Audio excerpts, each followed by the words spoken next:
पेट नहीं भर अचार के रस छौरा समीज में पड़ल कले बियाह तू कुआरे में हमरो छिमन बाबू तोरो छमन आय रखबौ उघारे आय हाय रे हमर लवर दुलार आय हाय रे हम रखबौ उघारे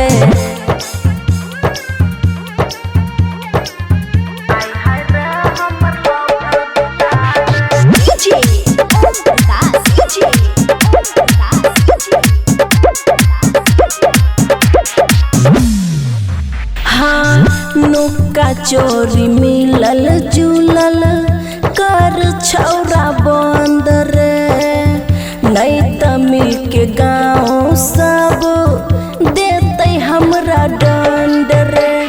राइटर ओम प्रकाश कर दे हमरा के खुश रे नहीं त खुशी याद जतो आज रूठ रे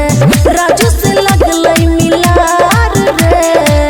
हमरो छे मन बाबू तोरो छमन आई रखबौ उघारे आय हाय रे हमर लवर दुलार